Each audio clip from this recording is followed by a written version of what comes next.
Please like, share, and subscribe. Wishing you happiness and good luck every day. Welcome to The Explainer. Today we're diving into a trading philosophy that basically flips everything you've probably ever been told about the market on its head. This is all based on Michael Covel's The Little Book of Trading. I mean, a lot of us remember the crash of 2008, right? And that just awful, sinking feeling that losing money was a sure thing. This quote from Ben Stein just captures it perfectly. It felt like everyone was in the same boat, and the only real question was how much you were going to lose. But here's the thing. The book kicks off by saying that this idea is a flat-out lie. And why? Because a small, little-known group of traders didn't just survive 2008, they made absolute fortunes. They weren't doing something wrong. They were doing something completely different. And that really sets the stage for our first big idea here, that the 2008 crisis wasn't just some market crash. For a lot of people, it was a massive wake-up call that the old rules of investing, well, they might be broken for good. You know the drill. For decades, the advice from Wall Street has been exactly the same. Buy and hold, diversify, trust the experts on TV. But after seeing multiple market crashes in just a single decade, this deep-seated feeling has started to grow that this advice isn't just outdated, it's just plain broken.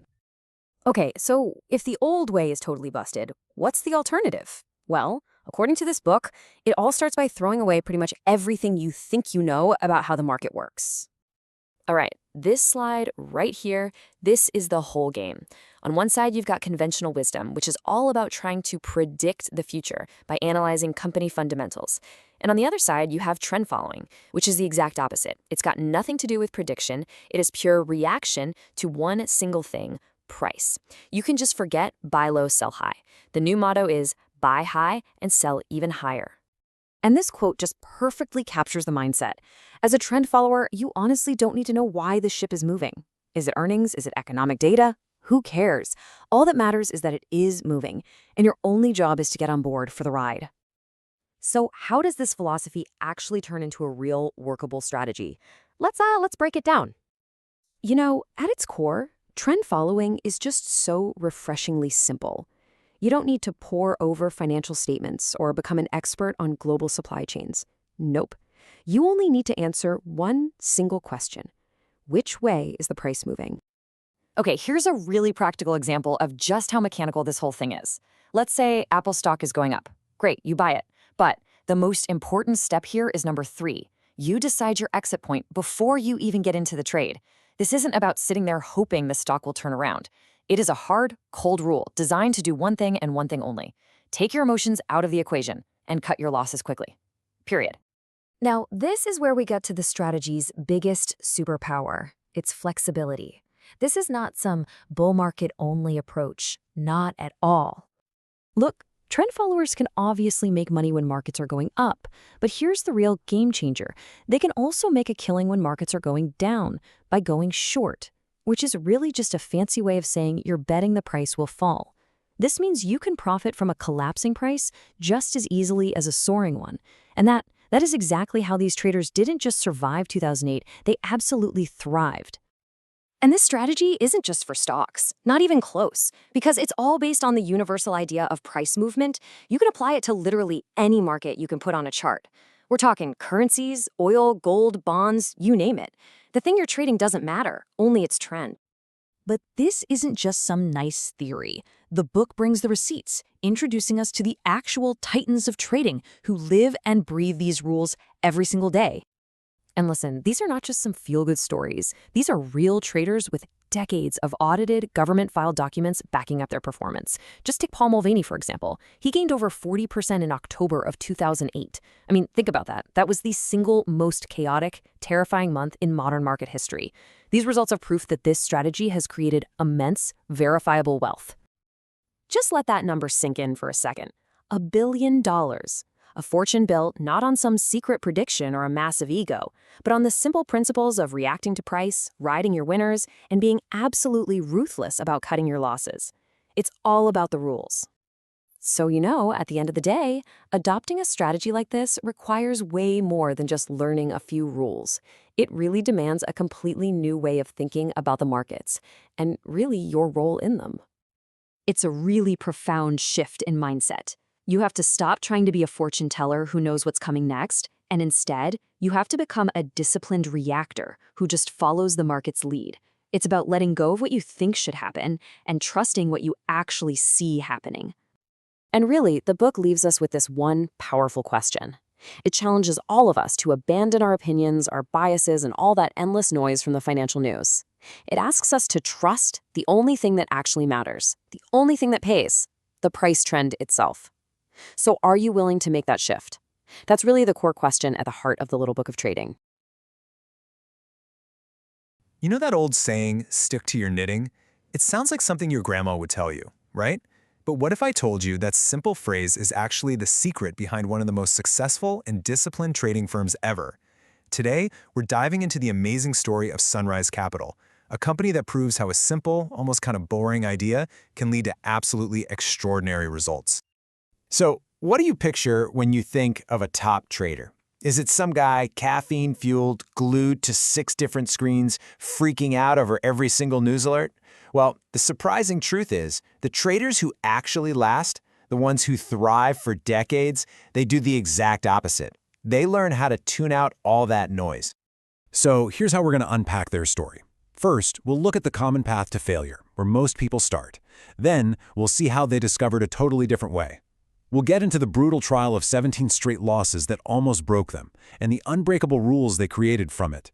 We'll also cover the mindset you need to block out the noise, and finally, the incredible reward you get for just sticking with it. Okay, let's kick things off where pretty much every trader begins, on the fast track to failure. See, to really get why their system was such a game changer, you first have to understand the total chaos it was built to replace. Let's go back to the mid-1970s. There's a doctor, Jack Forrest, who starts trading. And like almost everyone else, he starts with the approach you see on the left, trading by the seat of his pants. It's a total mess of gut feelings, predictions, and just what feels right. He figured out pretty quick that this was just a fancy way of gambling. The alternative, over on the right, is a systematic approach. It's basically a machine that runs on rules and data. It doesn't have feelings. It just says, the data says do this, so we do this. And honestly, that chaotic path is where most trading careers go to die. It's a road that leads right off a cliff. Forrest saw this.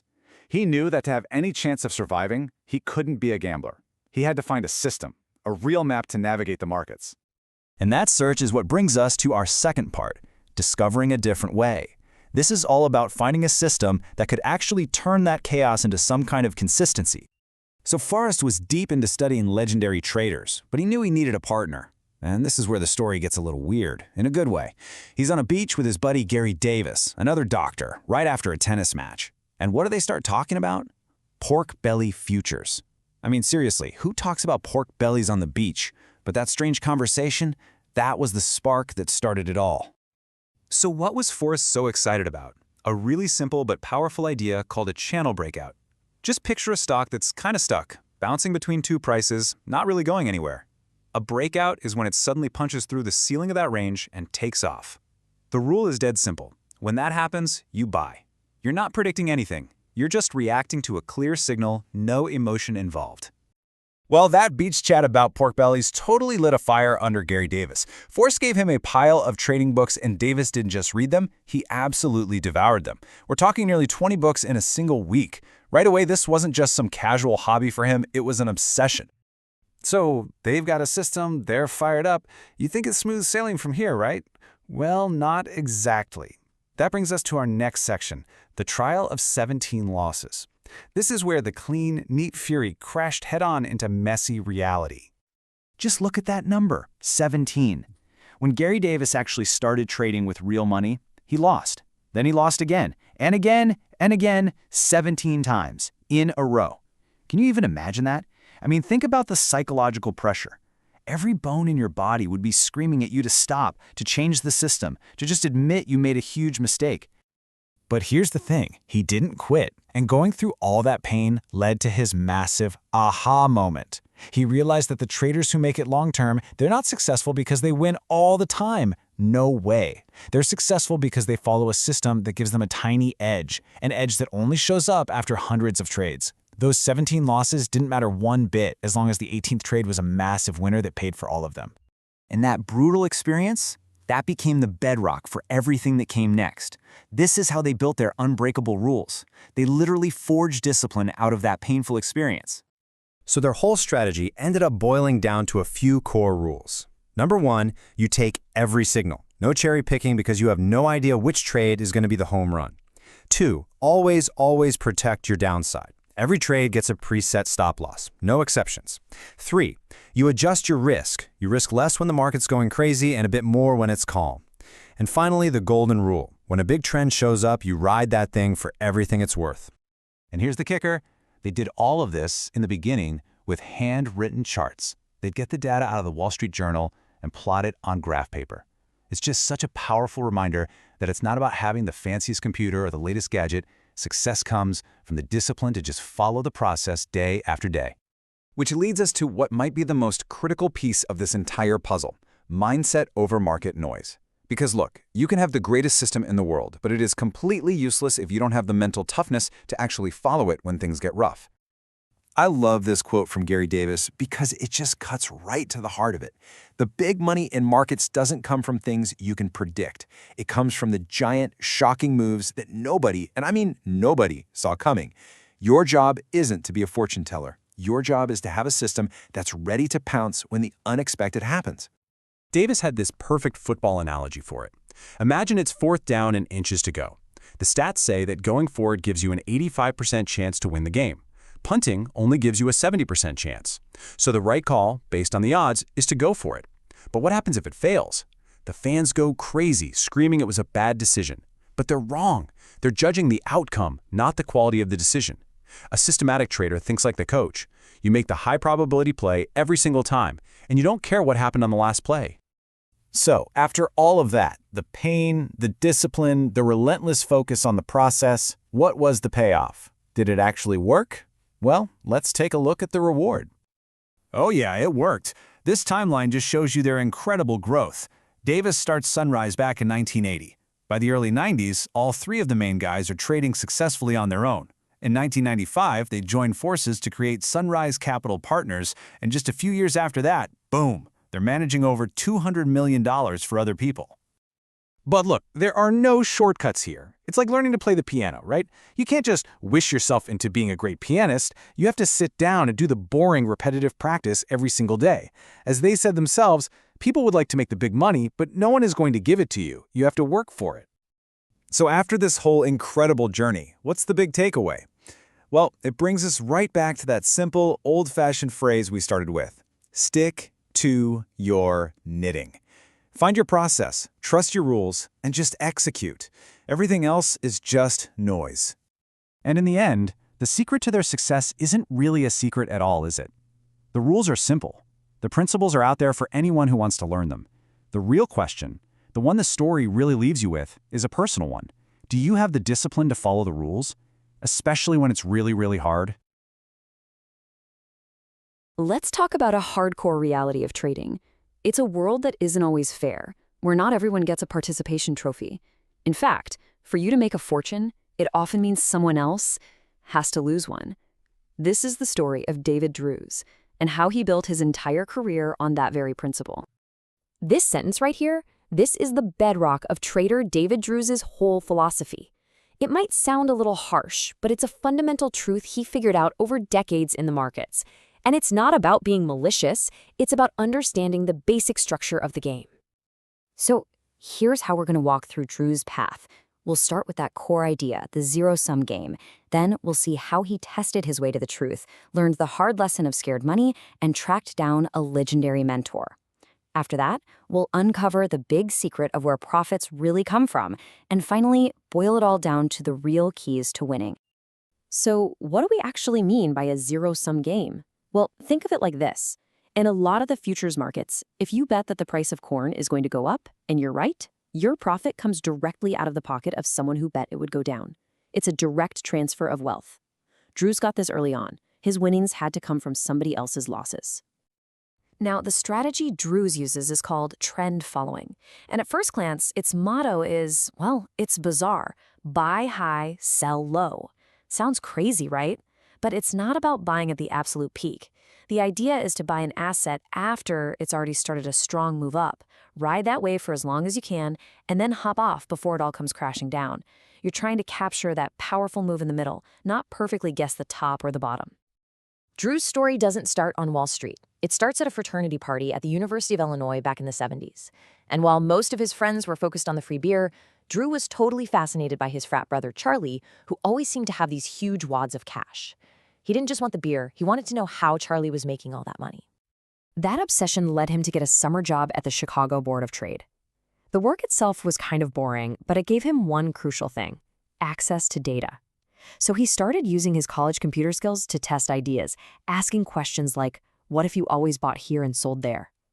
This was the very beginning of his systems-based approach to trading. And this is where Drew's really set himself apart. While everyone else was chasing these so-called 4-week cycles and listening to experts on TV, Drew's was a total skeptic. He tested every single claim for himself. Somebody said the market moved in cycles, he ran the numbers and proved it was total nonsense. He built his entire strategy on hard evidence, not hype. So even with this fascination for the markets, Drew's ended up going to medical school. He was even offered a full-time trading job for $50,000 a year, which was a ton of money in the 70s. But a friend gave him probably the best advice he ever got. He said, finish school first. Why? To avoid trading with scared money. So what is scared money? It's exactly what it sounds like. It's capital you absolutely cannot afford to lose. And when you trade with it, every decision you make becomes emotional. You start thinking about your rent or a car payment instead of just following the rules of your system. His friend's advice was brilliant. Build that safety net first so you can trade with a clear head. So, with that advice locked in, Drew's cashed out $5,000 in stock his dad had given him, and he opened his very first trading account. But it was a complete disaster. He wasn't really following his system yet, and that account quickly plummeted down to just $1,500. I mean, he was on the verge of getting totally wiped out. Then, something absolutely incredible happened. He gets a call from his broker about a trade that just got filled. Drew's is confused. He's like, I don't have any orders in. But he'd completely forgotten about one of those good till canceled orders. The market moved massively in his favor, and just like that, he was back. He took it as a sign from the universe not to give up. So Drew's was back in the game, and he was actually doing pretty well. He even started a small fund for some other doctors. But he knew there was another level to reach. He was successful, but he wanted to be great. And to do that, he needed a mentor. So he set his sights on the legendary, super reclusive trader from the book Market Wizards, a guy named Ed Seykota. And the story of how he found him is it's legendary. Drew's literally stops at a 7-Eleven near Lake Tahoe and finds this reclusive genius in a phone book. Can you imagine? His first call was a total bust. Seykota just brushed him off. But Drew's didn't give up. He stayed up for 2 nights straight, charting his trades by hand, express mailed the whole package, and called back. When Seykota had forgotten about it, Drew's just told him, just open the envelope. And as Seykota looked through those charts, his whole tone changed. He could see that Drew's was basically trading a similar style, and he recognized his potential. And with that one question, David Drew's became the legendary trader's first ever in-house apprentice. I mean, talk about a life-changing moment. His time with Seykota really solidified the most important insight of his entire career. It finally answered the big question: where do the profits for traders like him actually come from? And the answer is all about the relationship between 2 very different types of players in the market. It all comes down to the 2 players you see here. On one side, you have the hedgers. Think of a farmer who needs to lock in a price for his corn harvest. His goal isn't to make a profit on the trade, it's insurance against prices falling. On the other side, you have speculators, like Drew's. Their goal is the exact opposite. They want to assume that farmers risk, hoping to profit from the price changes. The huge insight is that hedgers are almost always on the wrong side of big trends, making them the net losers over time. And the speculators, they get paid to take that risk, which makes them the net winners. And this is the really profound part. Drew's realized that his entire strategy was basically built on one simple rule: just take the other side of whatever the hedgers are doing. Because hedgers are constantly fighting the trend to protect themselves, being on the opposite side of them naturally puts you on the side of the trend. He became a trend follower by default. So if the secret is just to trade against the hedgers, what does it actually take to win? Well, what Drew's learning is that it's not about having some magical crystal ball or super complex algorithms. No, it's about something way more fundamental. Here's what really matters. First, absolute discipline to follow your system's rules, no matter what your gut is telling you. Second, money management, which just means never betting so much on one trade that a loss could take you out of the game. Third, smart portfolio selection. And finally, the right mindset, understanding that you don't need a giant team of PhDs to win this thing. This quote from Sikota just perfectly nails that portfolio selection point. Druz once suggested diversifying a position in the German Bund, and Sikota's response was simple. The Bund is the best market right now, so why on earth would I put my capital into a lesser opportunity? The lesson is huge. Diversifying just for the sake of it is pointless. Real portfolio management is about concentrating your money on your absolute best ideas. Drew's also learned that the best systems are what you'd call robust. Think of it like this. Instead of a delicate race car built for one specific track, a robust system is like a rugged, all-terrain vehicle. It might not be the fastest or the smoothest on any given day. In fact, it can be pretty volatile, but it's built to handle any kind of condition the market throws at it, year after year. And that really brings us to the most powerful takeaway from David Drew's entire journey. He started out with just $5,000 and a skeptical mind. He proved that you don't need a fancy degree, you don't need a huge staff, or a desk in New York or London. With the right principles, discipline, and a real understanding of the game, the little guy can absolutely win. So, Drew's story leaves us with a challenge, doesn't it? He built his fortune by questioning the wisdom that everyone else just accepted as true. He tested everything for himself. So the final question for you is, what widely accepted belief in your own field or even your own life is just sitting there waiting to be challenged? Winning by losing? How does that even work? It sounds like a riddle, right? But for one particular trader, it's the absolute secret to his incredible success. We're going to break down the strategy of a guy who didn't just survive when the world was panicking, he was actually thriving. Okay, get this. Plus 100% in a single year. I mean, that is a staggering number all by itself. But what's really mind-blowing isn't just the number, it's when he did it. That's right, during the 2008 meltdown. While the entire global financial system was basically on fire, this guy, Paul Mulvaney, was more than doubling his money. So the big question for us today is, how on earth did he pull that off? To really understand Mulvaney, you kind of have to throw out the old playbook of traditional investing. He's not playing for small, consistent gains. Nope, this guy is, in every sense of the word, a home run hitter. And this quote, well, it says it all, doesn't it? Mulvaney's goal isn't to grind out a few percentage points here and there. His whole system is built for one purpose, to capture those rare, absolutely jaw-dropping moves that can make an entire career. And believe me, that is not an exaggeration. In September 2008, the exact month Lehman Brothers collapsed, he was up 11.6%. The next month, when global panic was at its absolute peak, he made another 45.5%. These weren't just home runs. They were grand slams with the bases loaded. So, where does a radical approach like this even come from? Well, it wasn't just a lucky guess, that's for sure.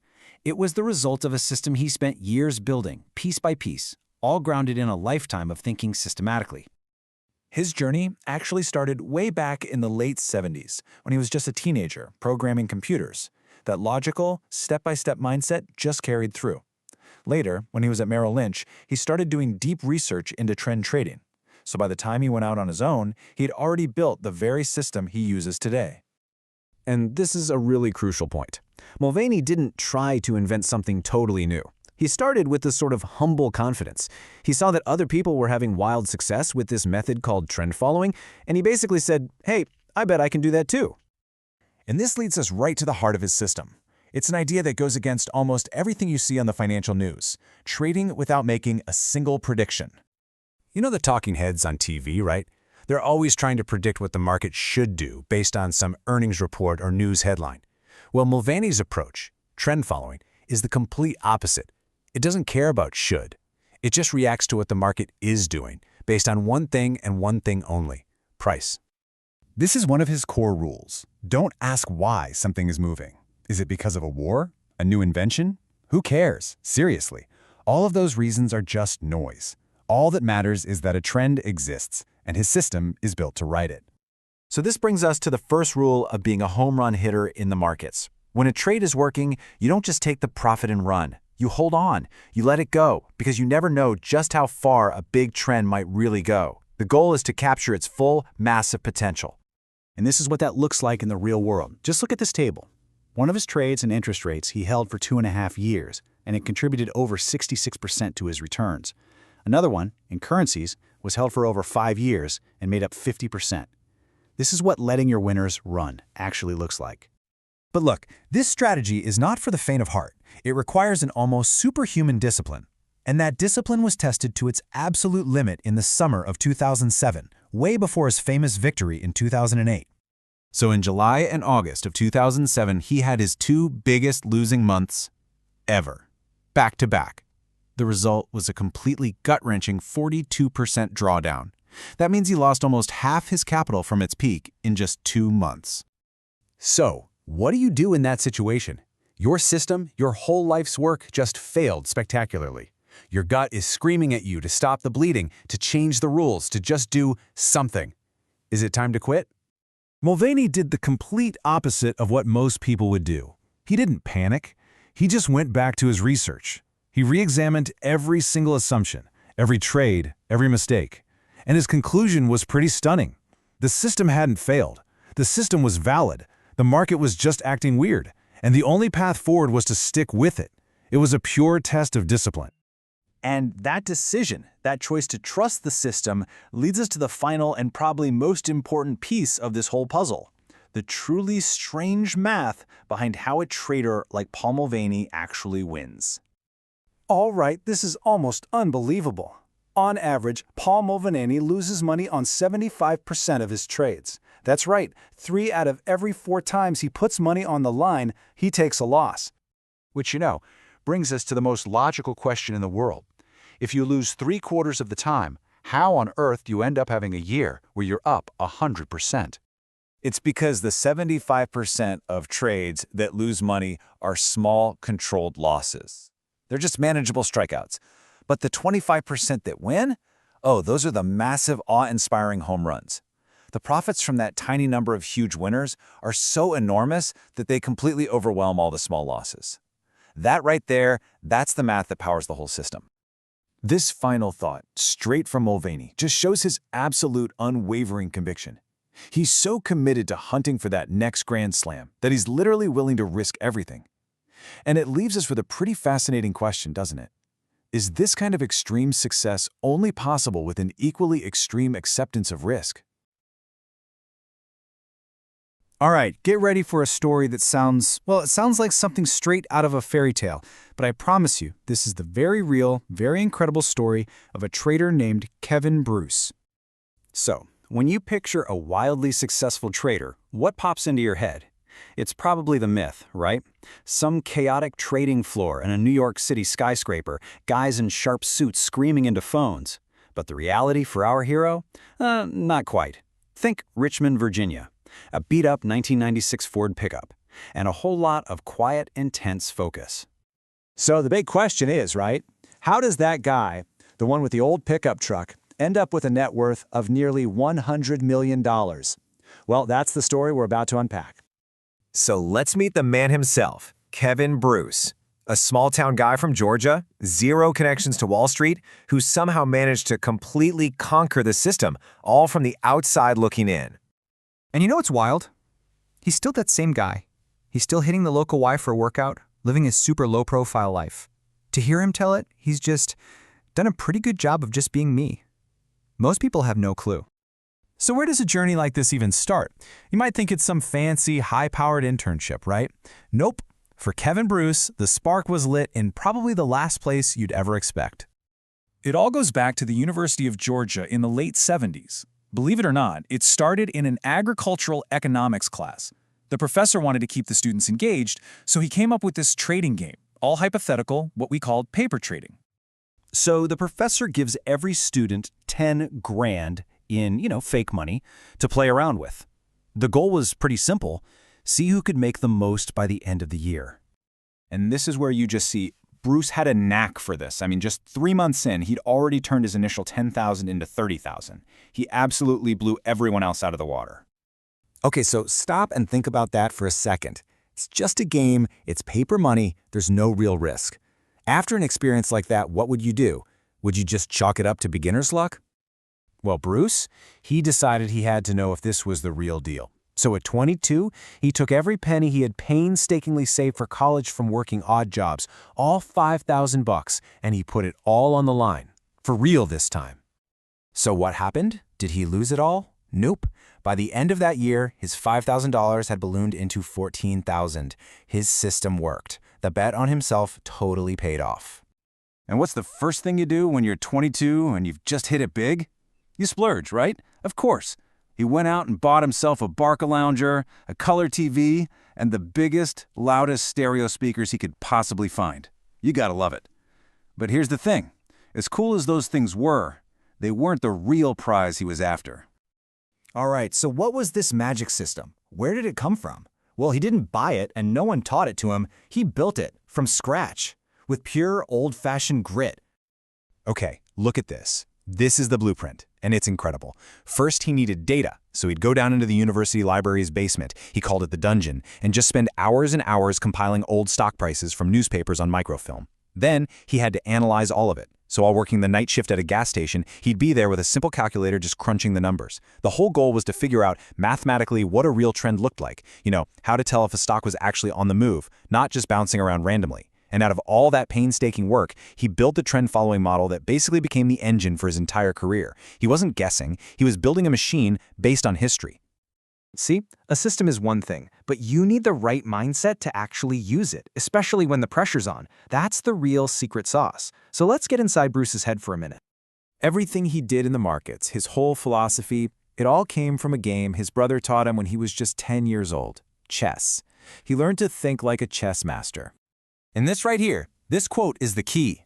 It's not about winning every single move. It's about being patient. It's about letting the market, your opponent, make little errors while you just sit back and wait for that one perfect moment to strike. And that brings us to this crucial idea, finding your edge. Whether you're playing chess or trading stocks, you have to have a distinct advantage, something that lets you win consistently over the long haul. If you don't have an edge, let's be honest, you're not trading, you're just gambling. And if there's one quote you take away from this whole story, let it be this one. This was his #1 rule. Forget chasing huge wins. Just focus on not losing. Protect what you have, manage your risk, and the big wins, they'll eventually find you. But that kind of brings us to the biggest question of all, right? Why? Why go through all of this trouble? What was really driving him? I promise you, it's not what you think. Yeah, Bruce wasn't dreaming about Learjets or a fleet of beach houses. He grew up in a lower middle-class family, and he saw a lot of people who, well, they just never really aspired for anything more. And he saw how trapped that made them, how little freedom they had. He just knew, deep down, he wanted no part of that life. And I mean, isn't that something we can all relate to? That deep desire for just freedom? The freedom to not have a boss breathing down your neck. The freedom to take a vacation when you actually want to. For Bruce, that was the real prize. That was the ultimate motivation. So when you boil it all down, what are the big lessons we can pull from his story? First, you've got to think differently. Have an unconventional idea and build your own system. Second, protect yourself. Always, always manage your downside first. Third, know why you're doing it. Define your own prize. Maybe it's freedom, not just a dollar amount. And finally, remember that your distance from the chaos, from the noise of Wall Street, that can be your secret weapon. You see, Kevin Bruce never played the Wall Street game by their rules. He couldn't. He was an outsider. And that was his superpower. It's what allowed him to see things no one else could. So the question I want to leave you with is this. What's yours? So, what if you could make decisions like one of the world's most successful traders? Well, today we're going to unpack the core philosophy of a true legend, Larry Hite. And it all boils down to this: thinking like a professional poker player. It's a mindset that, honestly, can revolutionize how you approach not just investing, but, well, pretty much everything. This right here is the central idea. Winning isn't about having some magic crystal ball, you know? It's not about predicting the future. It's about understanding probabilities, stacking the odds in your favor, and then placing your bets based on that. A pro poker player has no idea what cards are coming next, but they always play with a calculated edge. And this is where the story gets really, really interesting. The guy we're learning from isn't some untouchable genius who was born brilliant. Larry Hite himself used to joke that he failed at blocks in kindergarten. He's the ultimate relatable underdog, and we're about to unpack his incredibly powerful and kind of surprising path to success. Okay, so let's properly introduce our mentor here. Now, Larry Hite is an absolute Wall Street legend, for sure. But he built his success not by fitting in with the crowd, but by leveraging the very things that probably should have held him back. Look, Hiskett wasn't born with a silver spoon. He grew up middle class and had to deal with a whole list of challenges. Learning disabilities, serious problems with his vision, and what he called a short attention span. I mean, on paper, this doesn't exactly scream future trading legend, does it? But here's the brilliant twist. Hite saw these problems as his greatest assets. His challenges forced him to accept a really simple truth, that he couldn't possibly know everything, and that he could absolutely be wrong. And that humility, it kept him from falling into the ego traps that wipe out so many other people. It forced him to build systems and rely on the odds, not just his gut. So, how did he actually do it? Well, the first and maybe the most important lesson is learning to filter out all the useless noise. You have to focus only on what is verifiable, what's relevant, and what actually matters to the outcome. Hite tells this perfect story to illustrate the point. A broker once told him that his edge was knowing the color of a CEO's eyes, and Hite thought it was one of the stupidest things he'd ever heard. Why? Well, because there is zero data, none, that blue-eyed CEOs outperform brown-eyed ones. That's just noise. His point is absolutely crucial. You have to separate the verifiable, hard data from all the irrelevant opinions and stories out there. And this right here perfectly illustrates Hickey's whole approach. He was a huge fan of the baseball legend Ted Williams, who famously divided the strike zone into a grid. Williams knew, down to the decimal point, his batting average for a pitch in every single one of those sections. So, he learned to only swing at pitches in his high percentage zones. He waited for his perfect pitch, and Hickey applied that exact same logic to trading. Now, this idea of waiting for the perfect pitch, it builds into a really powerful mathematical concept. See, it's not enough to just wait. You have to understand the math that makes a bet good in the first place. This is what's known as having a positive expectation. Okay, so this might look a little intimidating, but the concept is actually pretty simple. Expected value is just a tool to strip all the emotion out of a decision. It calculates, on average, how much you stand to win or lose on a bet if you were to make it over and over and over again. And the goal is simple. You only want to play games where this number is positive. Here's a perfect example. A normal coin flip, right? You win $1 or you lose $1. That's a neutral bet. The expected value is 0. Over time, you'll break even. But what if we change the rules? Let's say you still lose $1 on heads, but you win $2 on tails. Suddenly, the expected value is a positive 50 cents. That is a good bet. That is a game you play all day, every single day, because the odds are finally stacked in your favor. Honite used this really funny and very human analogy for this whole idea. He said, to find a partner, you could go ask 100 people out for coffee.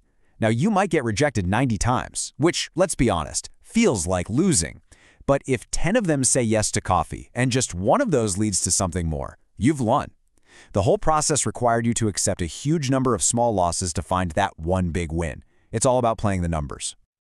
Okay, so we know we need to find good bets, but that's only half the equation. The other half, and it is just as crucial, is about survival. Hit's philosophy on this is so simple. You can never, ever truly know your upside, but you can always control exactly how much you are willing to lose. All right, let's run a little thought experiment. Imagine I could give you perfect knowledge. I tell you, with 100% certainty that a particular stock is going to double by the end of the year. What's your move? What do you do? I mean, most people would say, well, you mortgage the house, you max out the credit cards, you go all in. After all, it's a guaranteed win, right? But according to Larry Hite, that would be a catastrophic game-ending mistake. And here's why. You know the final destination, sure, but you don't know the path it's going to take to get there. That stock could plunge dramatically, say from 300 down to 50, before it eventually doubles to 600. If you've bet the house, that terrifying dip will wipe you out completely. You'll get a margin call, you'll be forced to sell at the absolute bottom, and you won't be around to enjoy that guaranteed win. So the crucial point is this. Hite always starts by assuming he could be wrong. He uses the worst-case scenario as his starting point for every single decision. He is obsessed with knowing exactly what he's risking and how much he could lose, because that is the only part of the entire equation that he can actually control. This whole philosophy, this powerful mindset of playing the odds and managing risk, it can all be boiled down to two beautifully simple rules for survival. And before I tell you what they are, just remember the man they came from. Here they are. Rule number 1, if you don't bet, you can't win. Simple. You have to be in the game. You have to take those calculated risks. But rule number 2 is the governor on that engine. If you lose all your chips, you can't bet. Survival is absolutely everything. You have to protect your capital so you can stay in the game long enough for those good bets to finally pay off. You know, the story of Larry Hite often saves his full resume for the end, kind of like a final reveal in a movie. We've heard his wisdom, we've learned his mindset, and we know his rules. So now, let's look at the incredible success story that gives all of this so much weight. So, the man who failed at blocks in kindergarten? Yeah, he founded a company called Mint Investments in 1981. Within 9 years, it was the largest fund of its kind in the entire world. He's widely considered one of the founding fathers of systematic trend following, and his partnership with Man Group helped create the largest trend firm on the planet today. This isn't just theory. This is wisdom forged in decades of massive, world-changing success. So, we've unpacked the method of a true legend. But look, this isn't just about the financial markets. The final step here is to turn these principles inward and start applying them to our own lives. This quote from Hite is the ultimate takeaway. Life is just a series of bets, and the goal isn't to win every single one. That's impossible. You are going to lose sometimes, even on a good bet. The real goal is to consistently make good bets, decisions where your process is sound and the odds are in your favor. Because over time, that's how you win the game. So I'll leave you with this question. Whether it's about a career change, a new project, or even that dating analogy we talked about, what's a good bet that's sitting right in front of you? A bet where the potential upside is huge and the downside is known and totally manageable. And maybe more importantly, are you taking it? So, what does it really take to build massive, sustainable wealth in the financial markets? It's one of those questions that just grabs you, right? Well, today, we're going to dive into the playbook of a man who did exactly that, David Harding, who basically started from scratch. Let's get into it. Yeah, that's the big one, isn't it? How do you make $1 billion? Turns out there are pretty much 2 ways to get there, and you couldn't find 2 paths that are more different from each other. Think about it. Path number 1, the lottery winner. You buy a scratch-off and boom, it's pure random luck. There's no practice, no grinding it out, it just happens. And then you've got path number 2, the David Harding way, and it's the total opposite. It's a path full of struggle, of sticking with the plan for decades, and through that perseverance, creating your own luck. That's the story we're unpacking today. So yeah, Harding's story, it's not about some lucky break or being born a genius. Nope, it was forged. Forged in science, hard work, and just a relentless focus on the data. And that's really the heart of it. It all starts with the grind. I mean, sure, a physics degree from Cambridge, that's seriously impressive, no doubt. But it wasn't some golden ticket to success. It was just the starting line for the real work.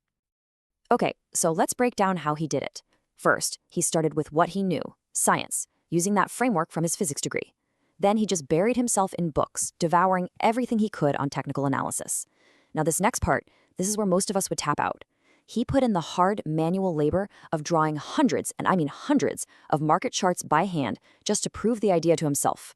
And all that grinding work led him to this one beautiful, simple question. Could you be totally isolated on a desert island with no news, no noise, and still make money trading with just the data? And that quote right there, that says everything you need to know. For him, the market isn't about feelings or stories or what you see on the news. It's just a math problem waiting to be solved. And that idea is the foundation for his whole strategy. So what is this magic strategy he came up with? Well, it's called trend following. And the best part? It's so beautifully simple in its concept, you could literally do it from your bedroom.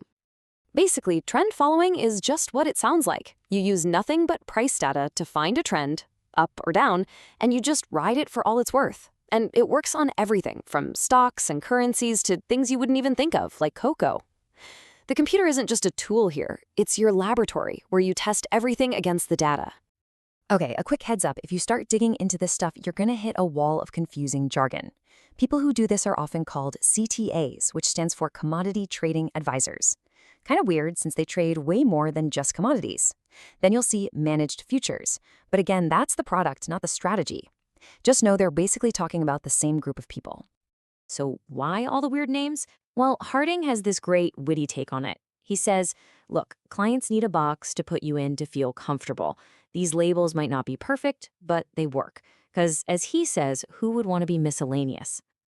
All right, let's get into what is maybe the most important part of this whole thing. To really get trend following, you have to throw out everything you think you know about risk. Look, if you want to fail as a trader, there is one surefire way to do it. Disrespect risk. It's the one thing that will take you out of the game for good. It's your kryptonite. But what even is risk? So in all the finance textbooks, they talk about risk using this thing called standard deviation. It's just a fancy way of measuring how spread out your returns are from the average. It's all built on this one big assumption, that everything fits neatly into a classic bell curve. And this is where it gets really, really interesting. Look at the left. That's your standard bell curve with thin tails. It basically says that huge, crazy events almost never happen. But now look at the right. That's the world of trend following. It lives in the fat tails. You know those moments like the 2008 crash? For most people, that was a disaster. For a trend follower, it was a massive opportunity. Those extreme events that normal finance calls impossible, that's where trend followers make all their money. And that's the absolute core of it. You're not trying to be average. Your big wins, your home runs, they happen way out in the tails of the curve. They happen in the chaos that everyone else is running away from. Okay, so you've got the math, you've got the strategy, but that's only half of it. The other half, well, that's all in your head. It's about having the right mindset to actually execute the plan. And this is a really tough one to swallow. We're all wired to judge a decision by its outcome, right? If you made money, good decision. If you lost money, bad decision. But that's a total trap. You can have a great process and still lose, or a terrible process and get lucky. The only thing that matters is this. Was your process good? Did you follow your rules? So, what does this winner's mindset look like? It really boils down to 4 things. Number 1, perseverance is everything. You have to be able to take the hits and keep going. 2, you have to accept that this is a betting game, a game of probabilities, not certainties. 3, be a speculator, which in Latin just means to be an observer. You stand back and watch. You don't get caught up in the madness. And 4, you play by your rules, no matter what. And this idea of sticking with it, it was literally drilled into him as a kid. His grandmother used to tell him, patience and perseverance made a bishop of his reverence. It's just a great little saying that reminds you, the big stuff takes time. And if you want a more modern take on it, Harding actually quotes Madonna. Yeah, Madonna. She once said, "I'm like a cockroach," talking about her career, meaning you just can't kill it. And that's the kind of gritty resilience we're talking about here. You have to be that tough to survive. Warren Buffett has this perfect analogy for this. He says that playing against people who believe the market is perfectly efficient, you know, the ones who say you can't possibly beat it, it's like playing bridge against someone who refuses to look at their own cards. Now that is a game you want to play. So let's bring this all home. I want to leave you with this one thought. Just forget about your last trade, whether it was a win or a loss. The outcome doesn't really tell you anything. The real question, the only one that matters, is this. Is your process built to win? All right, today we're going to get into a pretty wild story. It's about a trader who spent, get this, 15 years becoming a top expert in his field, only to find out that all that expertise was actually holding him back. So what did he do? He basically threw it all in the trash for a completely new approach, one that turned out to be way, way more powerful. You know, it's the one question everyone always asks, right? From Wall Street pros to someone just opening a trading app for the first time. Where's the market going? We're all just desperate for an answer, for, I don't know, a crystal ball or something that'll tell us what's next. And that's because, as humans, we are just wired for stories. We need a narrative, a reason for why things are happening. We want that inside scoop on iPhone sales, or what the weather's doing to the coffee crop in Brazil, or what the Fed's going to do next. We tell ourselves that that's the edge, knowing the story behind the price.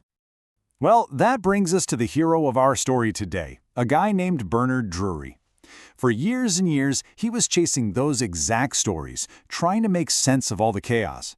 But eventually, he stumbled onto a path to success that was, well, a lot more direct. And it meant he had to ignore all those stories completely. So to really get how big of a deal this was for him, we got to go back to the start. For 15 years, Drury wasn't just dabbling in fundamental analysis. Man, he lived and breathed this stuff. It was his whole world. And let's be super clear here. This wasn't some rookie we're talking about. Drury was a Dartmouth grad, started his career way back in '78, and became this seriously respected specialist in the grain markets. He was the guy, the one you'd go to who was supposed to have all the answers for his sector. So what does a job like that actually look like? Well, basically, you're trying to drink from a fire hose of data. The whole point of fundamental analysis is to figure out what something is really worth, its true value, by looking at every single economic factor you can possibly dig up. I mean, just try to picture the chaos. You're juggling USDA reports, you're looking at weather patterns in South America, you're checking crop estimates, you're even thinking about whether icy roads in Illinois are going to slow down shipping. It's just a nonstop flood of information. I mean, seriously, think about that for a second. Could you keep track of all that stuff for just one market? And even if you pulled it off, would it give you a clear signal on when to buy or when to sell? That's the exact problem that Drury eventually ran smack into. So the thing that first started to shake his beliefs, it wasn't a huge losing trade. It wasn't some crazy market crash. Nope, it happened in a classroom. That's where Drury began to question everything he thought he knew. So he's doing an executive MBA program, and he runs into this totally different way of thinking about the world.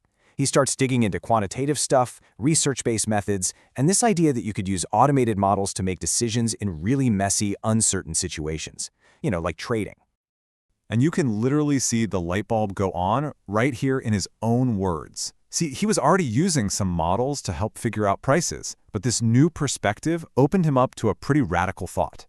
What if the model wasn't just a helper tool? What if the model was the strategy? Okay, so this new curiosity he had, it was about to slam head-on into the real world.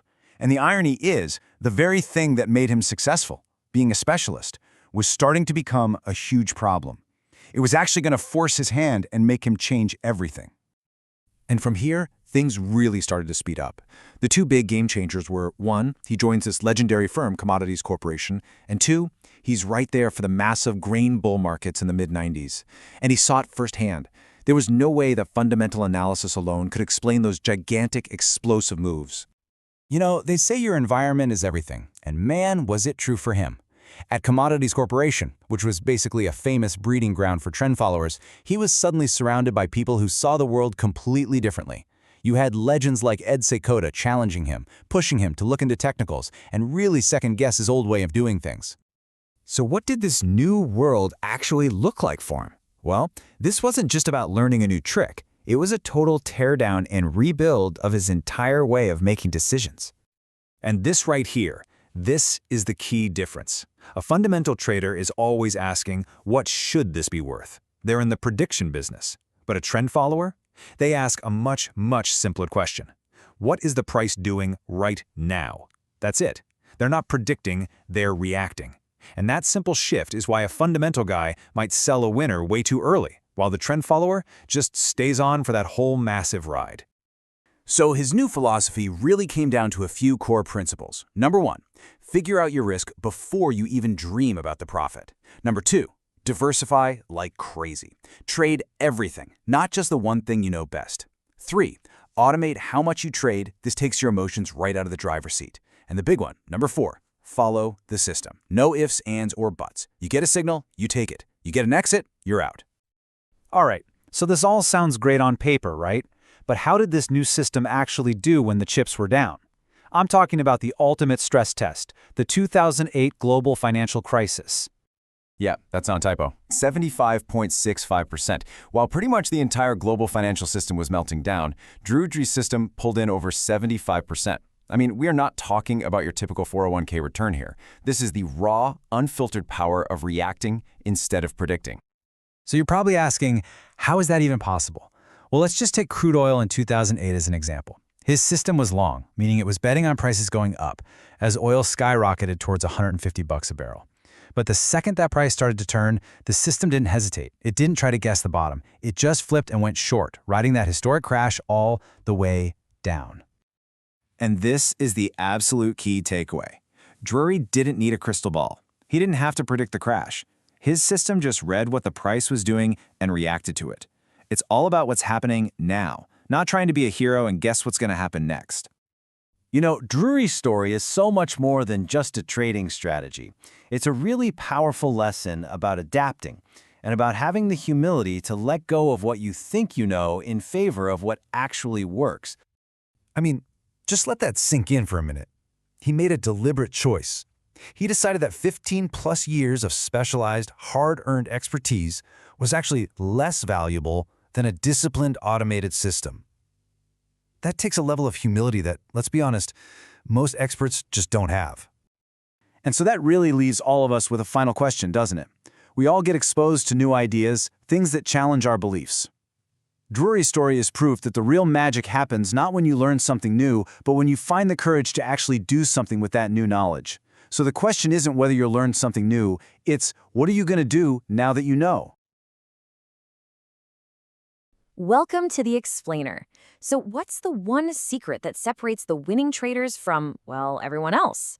Today, we're going to dig into the story of a trader named Justin Vandergrift to find out. And trust me, the answer is probably not what you're expecting. All right, let's kick things off with what might be the most counterintuitive rule in all of trading. Here it is. You can't control your profits. Nope, the market's going to do what the market's going to do. But, and this is the big but, you have absolute control over how much you are willing to lose. That part is 100% on you. And look, this isn't just some helpful little tip. This single idea, it's the absolute core of risk management. It's the bedrock, the foundation upon which a successful trading career is either built or crumbles. So, to really get why this is so critical, we're going to follow the story of Justin Vandergrift. You know, he didn't just read this in a book one day. No way. He learned it the hard way through years of intense study, careful observation, and maybe most importantly, watching other people make some absolutely catastrophic mistakes. You see, Vandergrift's journey started super early. I mean, at age 10, his great-uncle is teaching him about stocks. By 15, his dad introduces him to sugar futures. As a teenager, get this, he's drawing market charts by hand on grid paper. He got so obsessed that in college, he literally read every single trading book in the entire library. He wasn't just curious, he was driven. He saw the market as this financial playground, and he was determined to win. And as he's tearing through all these books, he starts to notice something, a common theme. Almost every single one focused on a system for entry and exit. You know, the perfect time to buy, the perfect signal to sell. But he realized, wait a minute, there's a huge piece of the puzzle that's just missing. And that brings us to his big aha moment, his epiphany. And it didn't come from a book. Oh no, it came from watching another trading firm fail dramatically right before his eyes. So there was this local firm. And the crazy part is they had just been named Trader of the Year by a big magazine. They were trading two things, 10-year treasury notes and eurodollars. Seemed simple enough, right? But they treated both trades as if they carried the exact same level of risk. They didn't, not even close.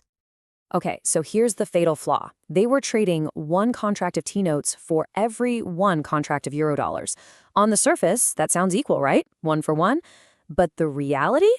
The T-notes had 3 times the financial risk. So by trading them 1-to-1, they were creating this massive, hidden imbalance in their portfolio. Vandergrift saw immediately. The correct equal risk ratio should have been 1 T-note to 3 eurodollars. And get this, Vandergrift actually questioned them about it. He called them up and pointed it out, and they pretty much just dismissed him, told him to buzz off. Well, soon after that, he watched their entire trading program implode. Boom, gone. It was a catastrophic failure, but for him, it was an incredibly powerful, real-world lesson in exactly what not to do. And that's what locked it in for him. He knew right then and there that proper risk management, trading different markets equally from a risk perspective, was absolutely mission critical. The secret wasn't the entry, it was the money management. Okay, so what's the solution? How do you avoid making that same deadly mistake? Well, Vandergrift's big aha moment led him to a really simple but profound rule for how to structure every single trade you make. He called it equalizing risk. And it's a strategy where you adjust the size of your trades in different markets to make sure the dollar amount you're risking is identical for every single trade. It's that simple. No favorites. Every trade gets treated the same from a risk perspective. So let's make this super practical. Let's say you have two potential trades. In market A, your defined risk is, say, $1,000. But in market B, it's only $250. To equalize that risk, you don't trade one of each. No. You trade one contract in market A and 4 contracts in market B. See? Now you're risking $1,000 on both. They're perfectly balanced. All right, so we've got the mechanics down, but now let's get into the philosophy behind all this, because it starts by challenging a really common idea, the whole concept of settling for average. Vandergrift tells this great story. He's talking to a successful doctor who says he invests in the S&P 500. So Vandergrift asks him, hey, when you were in medical school, did you want to graduate with a C average? And of course, the doctor says no. That's his point. The S&P 500 is just an average of 500 companies. By its very definition, it's a C index. And that really gets to the heart of it, doesn't it? Why would you want to invest to get average returns? I mean, think about it. You probably don't aim for average in your career or your life. So why would you settle for it with your money? And this is exactly why rejecting average is so important. Because when you see the magic of compounding, you realize that even a slightly better than average return can have an absolutely astonishing impact over time. In fact, the difference between being truly rich and just, being okay can come down to just 3%. That's it, a 3 percentage point difference in your annual return. Now check out this chart showing the growth of just $1 over 30 years. At a 12% annual return, that dollar turns into about $36. Not bad. But look at a 15% return. It turns into almost $88. The gap is massive. That's not a small difference. It's a whole different world, and it's all thanks to the power of compounding. Let me put it another way. That tiny 3% difference in your annual return, over the course of a career, it creates 143% more wealth. That is life-changing. And that is exactly why you have to aim higher than just a C average. So that leaves us with one final question for you to think about. Are your investments aiming for a C average or for a grand slam? Take a look at your strategy and ask yourself what grade you're really aiming for. Let's be real for a second. Trying to predict the market, it's kind of like riding a roller coaster blindfolded. It's just a mess of ups and downs, there's no real pattern, and honestly, trying to guess what's next is just exhausting. But what if there was a totally different way to approach this? What if you could actually profit without having to predict anything? So, that brings us to the big question, right? Do you really have to be a fortune teller to make money in the market? The answer? Well, it might just surprise you. And it all comes down to adopting a completely different mindset. Okay, so think of it like this. On one side, you've got the predictor. Their whole world is built on guesswork, faith, and frankly, a ton of stress. But then, on the other side, you have the follower. And just look at the difference in the words here. Agnostic, reactive, systematic. See, this isn't about trying to see the future. It's all about reacting to what's happening right now. And today we're going to look at 2 traders who absolutely mastered this second path. All right, let's meet our 2 main characters, Eric Crittenden and Cole Wilcox. Now, these guys came from totally different worlds, but they were brought together by one single problem, a really deep skepticism of Wall Street's so-called conventional wisdom. And their 2 separate journeys, well, they ended up leading them to the exact same powerful conclusion. So let's start with Cole Wilcox. His story begins with a pretty harsh reality. He had absolutely no safety net. Zero. With no money to fall back on, every single move he made was about one thing: survival. I mean, from his very first day as a broker, at 19 years old, he knew he just could not afford a catastrophic loss. And that experience, it forged this deep philosophy that wasn't about getting rich quick. It was about one thing: staying in the game. Now, Eric Crittenden's experience, it was the complete polar opposite. He lands this incredible job with a massively successful family office. I mean, these guys had turned $250 million into nearly $900 million right at the height of the dot-com bubble. So from the outside, it looked like the ultimate success story. But inside that office, a total disaster was brewing. And this is where things get really interesting. You'd think with all that money, they'd be obsessed with risk, right? Nope. Crittenden discovered that despite their monumental success, they had become completely blind to it. As he put it, they just weren't interested in managing their risk. At all. They wanted a cheerleader, not a risk manager, and they totally ignored him when he tried to warn them about what could go wrong. And then it happened. The market turned in 2000. And just look at this series of absolutely fatal mistakes. Instead of cutting their losses, they doubled down. They increased their leverage. Then they sold their winning positions to free up cash. And what did they do with that cash? They poured it right back into their losers. I mean, this goes against every single rule in the book. Crittenden could see exactly where this train was headed. He tried to tell them, no, you can't do that. That's how you go to zero. And watching that massive fortune just evaporate, it taught him a lesson in wealth destruction he would never, ever forget. It wasn't about being right. It was about what happens when you refuse, point blank, to admit you're wrong. So after these two incredibly powerful, life-shaping experiences, Crittenden and Wilcox finally cross paths, and they decide to team up on this huge project to scientifically test all of the classic trading axioms, all the sacred cows of Wall Street, to figure out, once and for all, what actually works. And what they found was stunning. After rigorously testing all that so-called common wisdom, they came to a shocking conclusion. None of it, absolutely none of it, worked consistently. So if everything they'd been told was basically useless, their next question was pretty obvious. Who was making money consistently? And what on earth were they doing differently? Well, this kicked off a super intense search for the answer. They discovered this guy, a trend follower named Salem Abraham, and they just dove headfirst into his world. And I mean, this wasn't just a casual Google search. They went all in. They studied disclosure documents, they pored over performance data, and they even flew all over the world on their own dime to meet and learn directly from the legends of trend following. And this is where they had their big aha moment. Their key insight was this. They saw that trend following was a proven, successful strategy, but almost exclusively in futures and stock indexes. Almost no one was systematically applying the same logic to individual stocks. It was like they'd just uncovered this massive, totally overlooked opportunity. Okay, so what does this strategy actually look like in practice? How does it work? Let's get into the mechanics and see how they built this into a concrete, systematic approach for trading individual stocks. All right, the entire foundation of their system is built on one concept, average true range, or ATR. It sounds complicated, but it's not. Put simply, it's just a way to measure a stock's volatility. Think of it as a stock's typical daily price movement, including any of those weird overnight gaps. And this one single number, it's the absolute key to their entire risk management system. So here's the system broken down into 4 simple steps. Step 1, you buy a stock as it's breaking out to a new all-time high. Step 2, you calculate its ATR. Let's just say for this example, the ATR is $2. Step 3, you multiply that number by 10. So 2 times 10 is $20. And finally, step 4, you set a trailing stop loss exactly $20 away from the purchase price. Now the genius here is that for a really volatile stock, your stop loss is wide, giving it room to breathe. For a quieter stock, it's much tighter. Your risk is always perfectly adjusted to the stock's unique personality.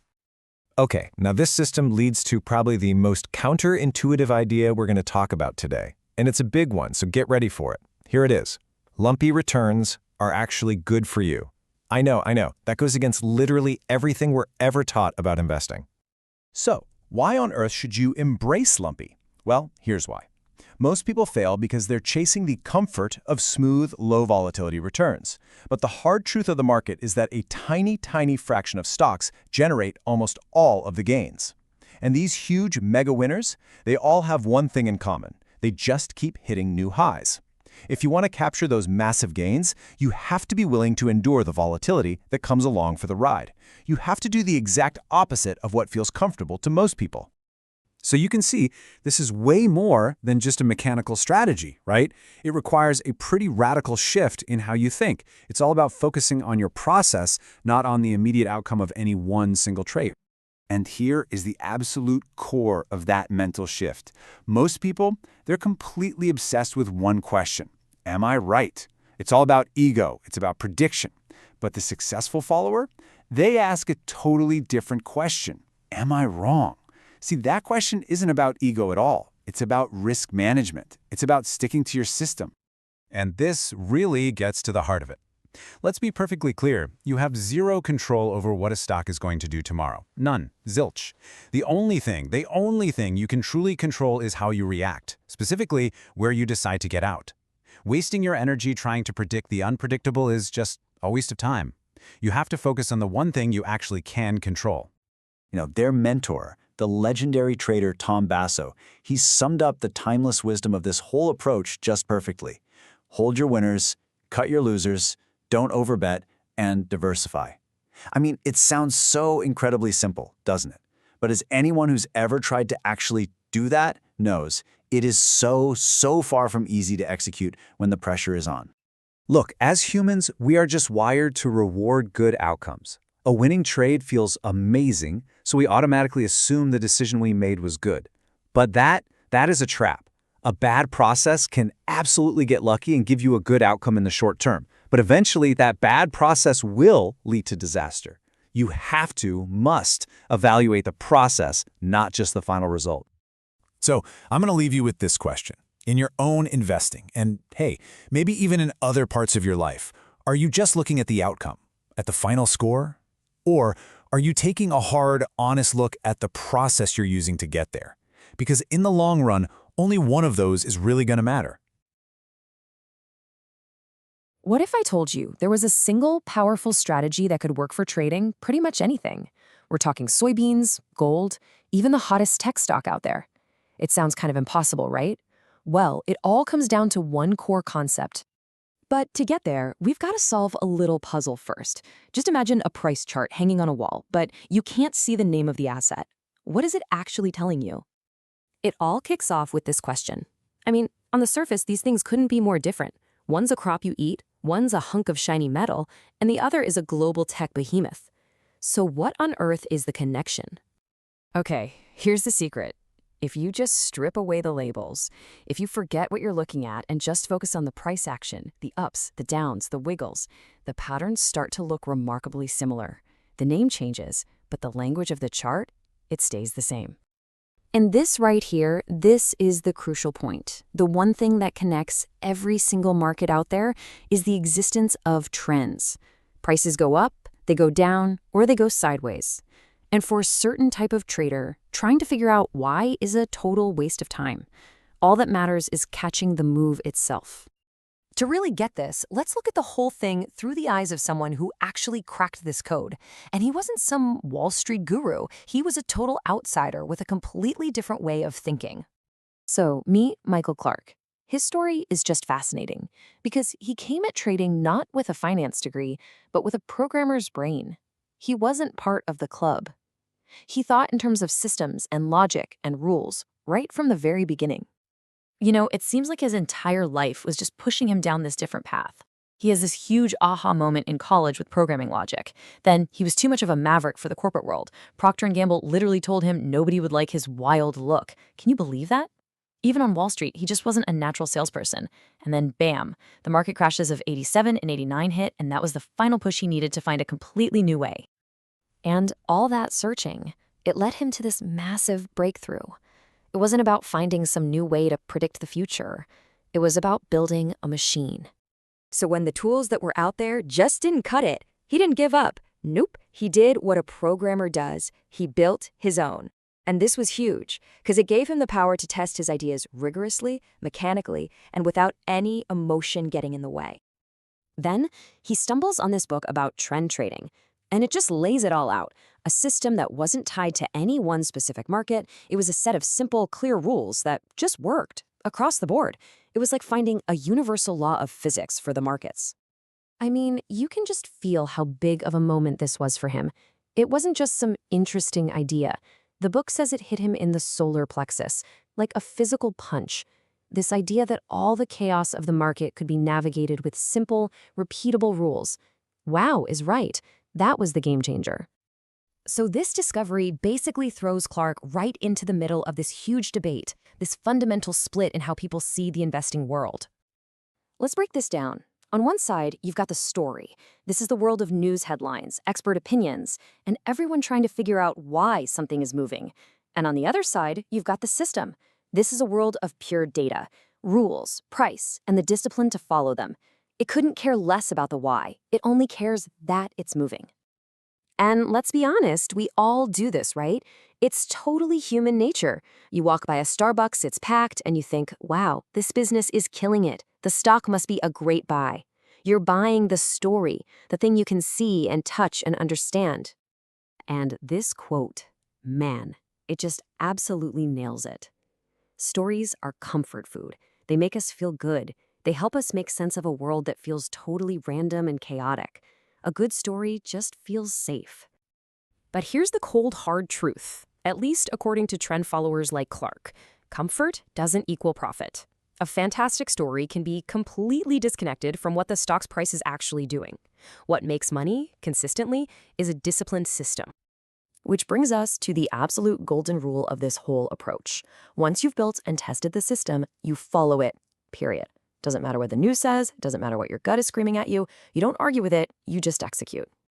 Okay, so having a system is one thing, but actually being able to stick to it through thick and thin, well, that takes a very specific kind of mindset. So what does that actually look like?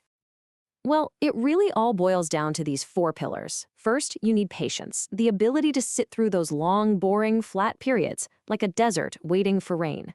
You need a robust system, one that's proven to work over decades. You need ironclad discipline to follow your rules and shut down those emotional mistakes. And finally, you have to be an independent thinker, someone who can completely ignore what the herd is doing. So at the end of the day, this isn't about finding some secret formula or getting a hot tip. It's a process. It's a grind. It's just a continuous, never-ending cycle of applying your rules with discipline and then waiting patiently for the results to show up. It's not glamorous, but boy, is it profitable. And that brings us to the final thought. When you look at how you make important decisions, not just in investing, but in your life, ask yourself this. Are you building a tested, disciplined system, or are you just collecting comforting stories?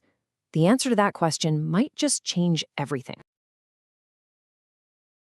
Today we're diving deep into the psychology of the market, pulling from some amazing insights by trading expert Charles Faulkner. And we're going to find out why the single most important game in all of finance, well, it's the one you play right inside your own head. So let's just start with the big one, right? Why is trading so incredibly hard? I mean, you've probably asked this yourself. You do the research, you watch the charts, you follow all the news, but that consistent success just always seems to be just out of reach. So what is it? What makes this so tough? Well, here's the thing. The first step to figuring this out is realizing the answer isn't where most people are looking. It's not some secret indicator on a chart, and it's not about getting a news flash a few seconds before everyone else. Nope. The real problem, it's a lot closer to home.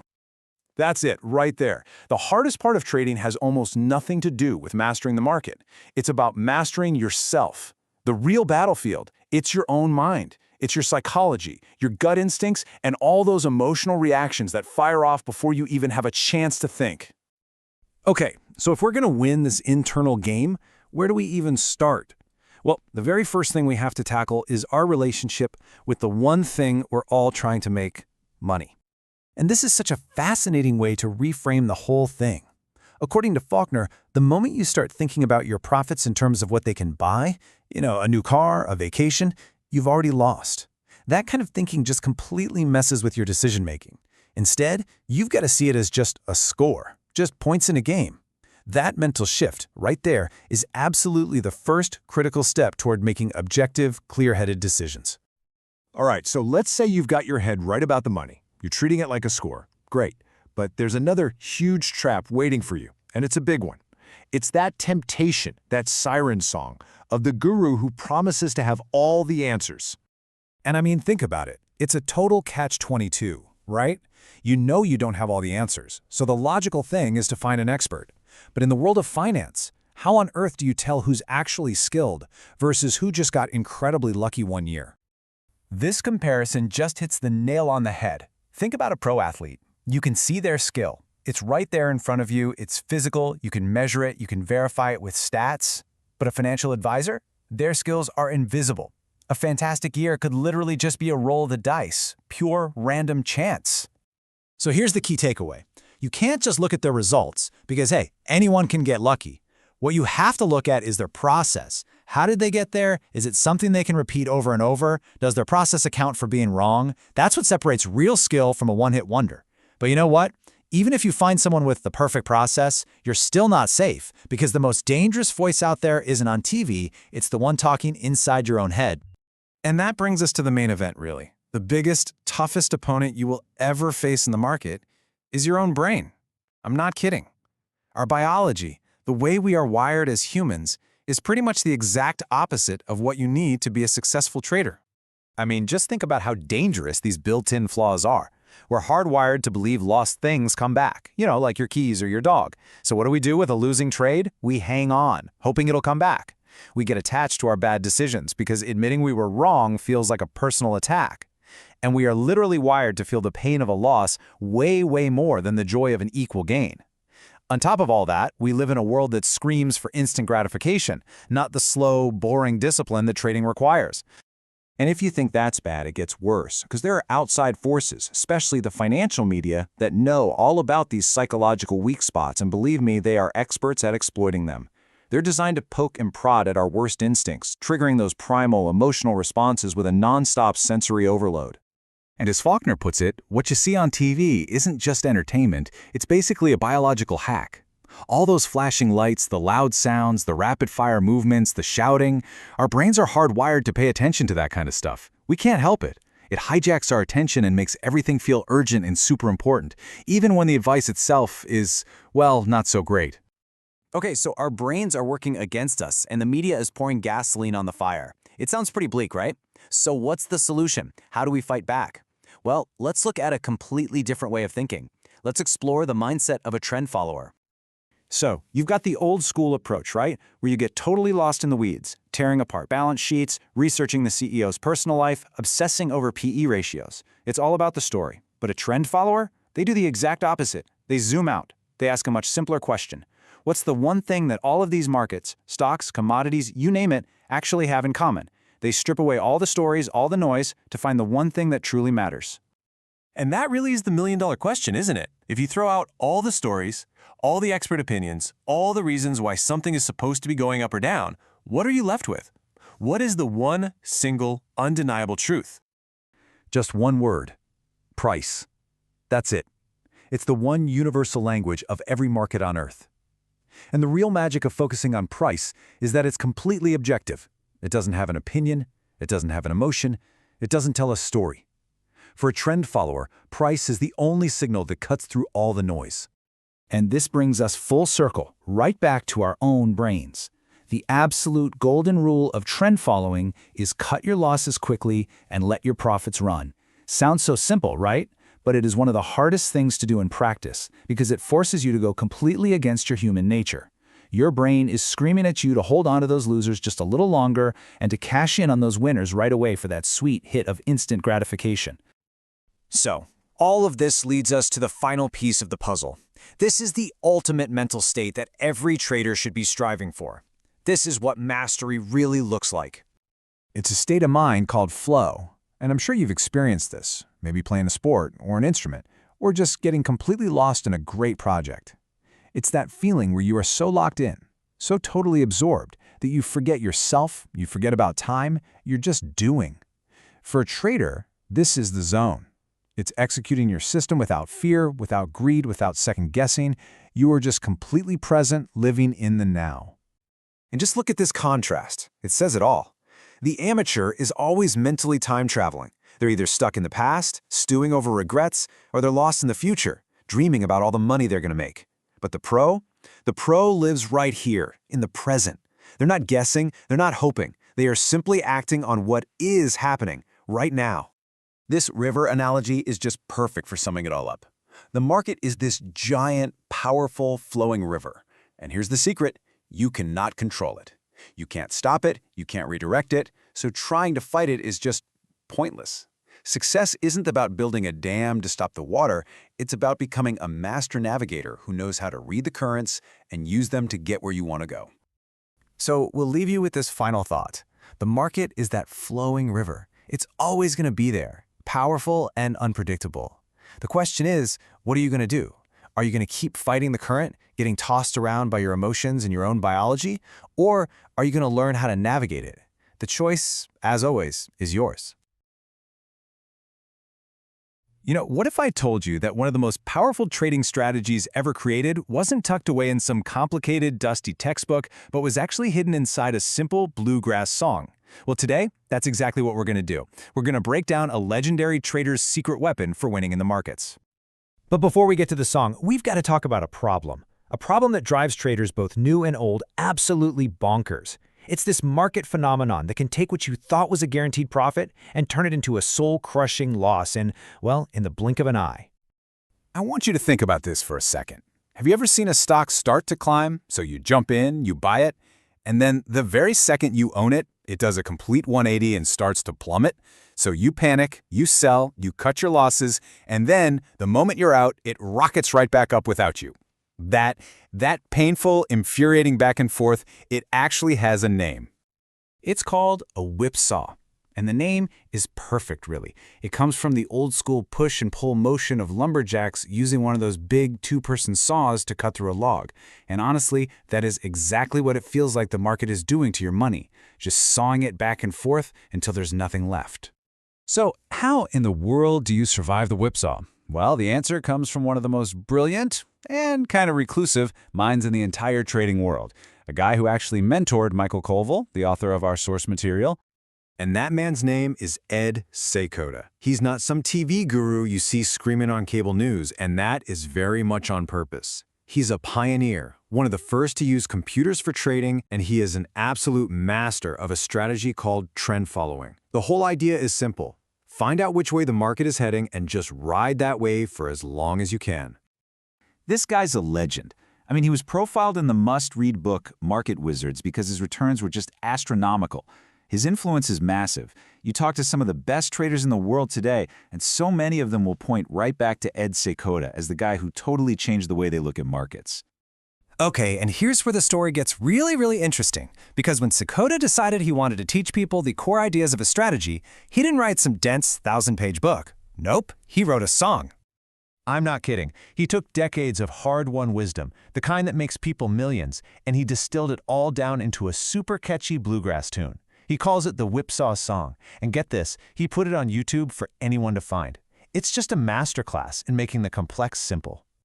And the chorus. Oh, the chorus is everything. This is the entire philosophy in just 2 lines.